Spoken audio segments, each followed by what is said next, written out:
तो पिछले वीडियो में अपन ने थ्री डायमेंशनल बॉडी में टॉपलिंग के कॉन्सेप्ट को देखा। ठीक है।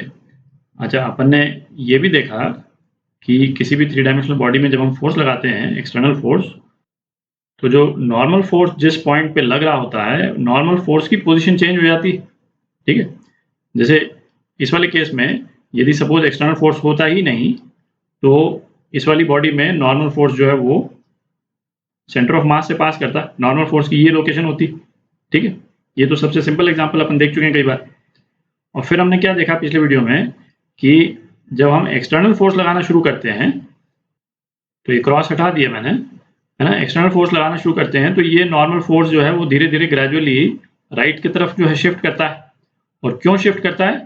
ताकि बॉडी को बैलेंस रख सके, बॉडी को लुढ़कने से बचाए बेसिकली, है ना। और पर मैक्सिमम जो है नॉर्मल फोर्स कहाँ तक शिफ्ट कर सकता है? यहाँ तक शिफ्ट कर सकता है नॉर्मल फोर्स। इसके आगे तो जा नहीं सकता, इसके आगे तो, है ना, बॉडी है ही नहीं। तो नॉर्मल फोर्स यहाँ पहुंचने के बाद भी यदि एक्सटर्नल फोर्स हम बढ़ाते चले गए तो क्या होगा? तब बॉडी जो है वो इस तरह से रोटेट करके और टॉपल कर जाएगी। ठीक है। ये तो टॉपलिंग का मैकेनिज्म अपन ने देखा। तो अब क्या है, जैसे थ्री डायमेंशनल बॉडीज में बॉडी पे जब फोर्स लगता है तो अब अपने पास में दो इश्यूज हो गए। जब पॉइंट बॉडी होती थी, है ना, हम ऐसे बनाने को तो पॉइंट बॉडी को हम अपने विजुअलाइजेशन के लिए ब्लॉक के रूप में बनाते थे, बट जब पॉइंट बॉडी होती थी, जब अपने को टॉपलिंग नहीं देखनी होती थी, ठीक है, तो हमारे पास में एकमात्र इशू क्या रहता था कि बॉडी स्लाइड करेगी नहीं करेगी। पर थ्री डायमेंशनल बॉडी में हमारे पास में दो इश्यूज हो गए डील करने के लिए। पहला कि बॉडी स्लाइड करेगी कि नहीं करेगी, ठीक है, और दूसरा कि बॉडी टॉपल करेगी कि नहीं करेगी, है ना। क्योंकि स्लाइड भी कर सकती है, स्लाइड मतलब वो फिसल जाए, है ना, और टॉपल मतलब कि इस तरह से ओवरटर्न हो जाए। तो अब ये इशू उठता है कि किन कंडीशंस में बॉडी स्लाइड पहले करेगी, टॉपल बाद में करेगी, है ना, ये भी हो सकता है। और कुछ कंडीशंस ऐसी हो सकती हैं जहां बॉडी टॉपल पहले करे और स्लाइड बाद में करे।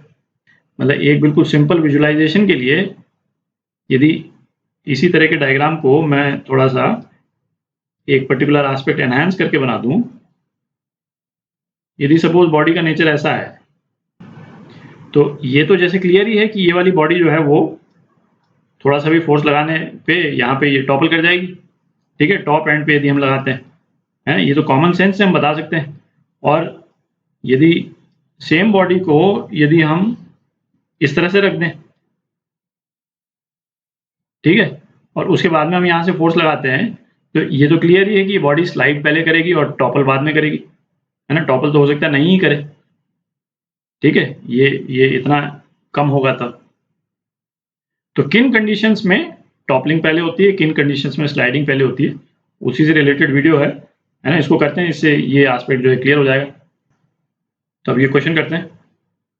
A cuboid of sides A and H, है ना। एच तो ये वाली साइड हो गई इसकी हाइट, और इसका टॉप जो है बेसिकली एक स्क्वायर है ना, दोनों साइड्स ए हैं उसकी, is kept on a rough surface. The coefficient of friction between the cuboid and the surface is mu. ठीक है। Force F is applied at the top most part of height H as shown, है ना। यहाँ पे हमने force F लगा दिया। अच्छा, फिर क्या पूछ रहा है? Find the condition of coefficient of friction. Actually of की जगह यहाँ पे फॉर होना चाहिए था, but anyway, find the condition for coefficient of friction so that the block topples first before sliding, है ना। म्यू की वैल्यू पता करनी है अपने को बाकी वेरिएबल्स के टर्म्स में, ताकि टॉपलिंग पहले हो और स्लाइडिंग बाद में हो। तो पहले स्लाइडिंग के लिए देखते हैं क्या कंडीशन सेटिस्फाई होनी है। फॉर स्लाइडिंग, स्लाइडिंग के लिए क्या है? फोर्स, ये जो मैक्सिमम फोर्स ऑफ फ्रिक्शन जो हो सकता है ब्लॉक के और सरफेस के बीच में, उससे ज़्यादा होना चाहिए। यदि ये कंडीशन सेटिस्फाई हो गई तो बॉडी स्लाइड कर जाएगी। अच्छा, ये तो अपने को मालूम ही है कि एफ मैक्स जो है वो क्या होता है? म्यू एन, और इसका मतलब क्या हो गया?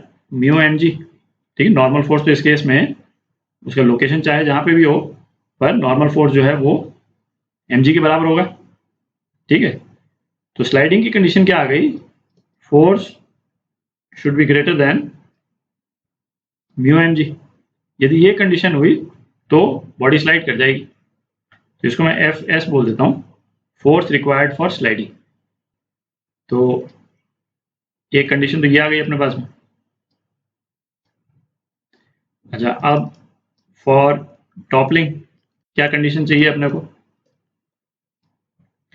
अच्छा, टॉपलिंग के केस में ये तो अपने को मालूम ही है कि नॉर्मल फोर्स की जो लोकेशन है वो क्या हो जाएगी, ये हो जाएगी नॉर्मल फोर्स की लोकेशन। तो ये तो नॉर्मल फोर्स हो गया। अच्छा, जो ग्रेविटेशनल फोर्स है, वेट जो है, वो तो इसी पॉइंट पे सेंटर ऑफ मास से एक्ट करेगा, mg। और फोर्स ऑफ फ्रिक्शन जो है, फोर्स ऑफ फ्रिक्शन ये मैं बना रहा हूँ सरफेस के नीचे, बट ये लग रहा है बेसिकली बॉडी के ऊपर लग रहा है, सारे फोर्सेस बॉडी पे बना रहे हैं अपन। फोर्स ऑफ फ्रिक्शन F बोल देते हैं, ठीक है। लोअर मोस्ट सरफेस के अलॉन्ग लगेगा इस डायरेक्शन में। अच्छा, यदि बॉडी टॉपल करती है तो बॉडी जो है वो इक्विलिब्रियम में नहीं है, ठीक है, तभी तो टॉपल कर रही है, तभी तो रोटेट कर रही है। और बॉडी इक्विलिब्रियम में नहीं है, इसका क्या मतलब निकला कि नेट टॉर्क जो है वो बॉडी पे वो 0 के बराबर नहीं है, ठीक है। क्योंकि नेट टॉर्क जो है वो 0 के बराबर होता है तो बॉडी इक्विलिब्रियम में होती है ना, टॉपल नहीं करती। बॉडी बिल्कुल जस्ट रोटेट करना शुरू की है, ठीक है, इस और इक्विलिब्रियम में नहीं है। अच्छा, तो अब क्या, ये जो हमको सिग्मा टॉर्क जो निकालना है, हमको ये डिसाइड करना है कि ये सिग्मा टॉर्क हम किस पॉइंट के अबाउट निकालेंगे। तो टॉर्क के लिए एक इंपॉर्टेंट पॉइंट हमारे लिए क्या होता था, रेफरेंस पॉइंट या पिवट पॉइंट जिसको अपन बोलते थे, ठीक है। ये इक्विलिब्रियम वाले जो वीडियोस जब अपन ने किए थे तो ये डिस्कस अपन ने किया था कि रेफरेंस पॉइंट या पिवट पॉइंट अपन किस पॉइंट को लेते हैं, किन कंडीशंस में। तो यदि तो बॉडी इक्विलिब्रियम में होती, जैसे पिछले वीडियो में थी जब अपन ने नॉर्मल फोर्स जो है वो शिफ्ट होते हुए दिखाया था, है ना, उस टाइम तक बॉडी इक्विलिब्रियम में थी, तो हमने सेंटर ऑफ मास के अबाउट जो है वो टॉर्क लिया था। बट इस वाले केस में क्या है, बॉडी इक्विलिब्रियम में नहीं है ना, बिल्कुल जस्ट रोटेट होने वाली है। तो रोटेट होने वाली है तो पिवट पॉइंट हम कौन से पॉइंट को लेंगे, हम उस पॉइंट को पिवट लेंगे जिस पॉइंट के अबाउट बॉडी रोटेट कर रही है, ठीक है, जिसको अपन ने इक्विलिब्रियम वीडियोस में हिंज पॉइंट बोला था, है ना, हिंज पॉइंट या फिक्स पॉइंट, ठीक है। तो इस वाले केस में बॉडी किस पॉइंट के अबाउट रोटेट करेगी, इस पॉइंट के अबाउट रोटेट करेगी, ये तो दिख रहा है ना, इसको पॉइंट ए बोल देते हैं। तो हम टॉर्क जो है इस पॉइंट ए के अबाउट निकालेंगे। तो ये ध्यान में रखें कि क्योंकि अलग अलग तरह के जब अपन क्वेश्चंस करेंगे, बॉडी के शेप वगैरह सब चेंज होते रहेंगे, है ना, बट किस पॉइंट के अबाउट टॉर्क लगेगा उसके लिए क्लियर रहे कि जिस पॉइंट के अबाउट बॉडी रोटेट कर रही है या उसकी टेंडेंसी होगी रोटेट करने के लिए, उसी पॉइंट को पिवट पॉइंट मान करके अपन चलेंगे, ठीक है। तो अब क्या, बॉडी पे 4 फोर्सेस लग रहे हैं, 4 फोर्सेस में से 2 फोर्स तो पॉइंट ए के थ्रू ही पास हो रहे हैं, जिसमें एक तो नॉर्मल फोर्स है। तो torque due to normal force, एक तो ये 0 हो गया, ठीक है। क्यों 0 हो गया, क्योंकि भाई टॉर्क जो है वो r क्रॉस n है ना, और इस केस में r तो 0 ही हो गया, r 0 है क्योंकि ये नॉर्मल फोर्स पॉइंट ए के थ्रू ही पास कर रहा है, ठीक है। अच्छा, torque due to force of friction, ये भी 0 हो गया, क्यों, क्योंकि फोर्स ऑफ फ्रिक्शन भी ए के थ्रू ही पास कर रहा है, ठीक है। अच्छा, अब टॉपलिंग के लिए हमारे पास में 2 फोर्स रह गए, है ना, और ये अनबैलेंस्ड होंगे टॉपलिंग करवाने के लिए। तो अब आप देखें, जो ये वाला फोर्स है ये तो बॉडी को इस डायरेक्शन में रोटेट करा रहा है, ठीक है, ये तो F, और जो बॉडी का वेट है वो इसको काउंटर कर रहा है ना, वो बॉडी को इस डायरेक्शन में रोटेट करा रहा है ना, जो वेट है इसका। तो टॉपलिंग के लिए torque due to force F ये किससे ज्यादा होना चाहिए, टॉर्क ड्यू टू mg, ठीक है, ये तो क्लियर। तो इसका इम्प्लीकेशन क्या हो गया, फोर्स F के कारण टॉर्क, है ना, R इंटू एफ। तो R क्या हो गया इस वाले केस में, पॉइंट ए के अबाउट बना रहे हैं, ये R हो गया, ठीक है, जो कि H के बराबर है, और ये R जो है F के परपेंडिकुलर है, उसी तरह से अपन ने लिया है, मतलब R को इस तरह से अपन ने लिया है ताकि F के परपेंडिकुलर है, ठीक है। तो ये कितना हो गया, HF should be greater then mg into R, इस केस में mg के लिए r क्या हो जाएगा, r ये हो जाएगा mg के लिए r, ये जो कितना है a/2 के बराबर, ठीक है।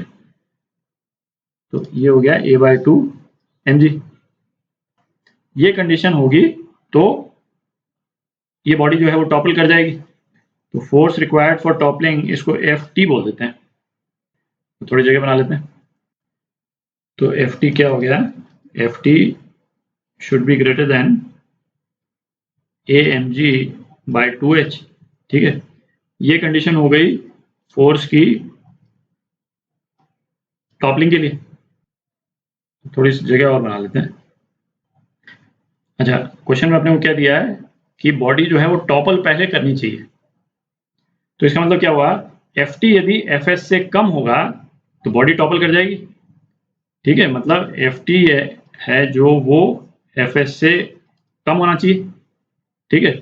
भाई जैसे स्लाइडिंग जो है वो सपोज होती है 10 न्यूटन पे स्लाइडिंग हो रही है, ठीक है। Fs जो है 10 न्यूटन पे स्लाइडिंग हो रही है। तो Ft हमको क्या चाहिए, यदि हमको टॉपल पहले कराना है तो Ft जो है वो हमारा 10 न्यूटन से कम होना चाहिए, क्योंकि स्लाइडिंग तो 10 न्यूटन के बाद शुरू हो रही है, ठीक है। तो Ft जो है Fs से कम होना चाहिए। तो इसका क्या मतलब निकलेगा, Amg/2h should be less than μmg। और इसका मतलब क्या हुआ कि mu should be greater then A/2h। तो ये जो है ये आपकी कंडीशन आ गई, जिस कंडीशन पे बॉडी टॉपल पहले करेगी और स्लाइड बाद में करेगी। अच्छा, हम क्वेश्चन को रिवर्स तरह से भी फ्रेम कर सकते थे कि भाई बॉडी स्लाइड पहले करे टॉपल बाद में करे। उस वाले केस में ये कंडीशन रिवर्स हो जाएगी।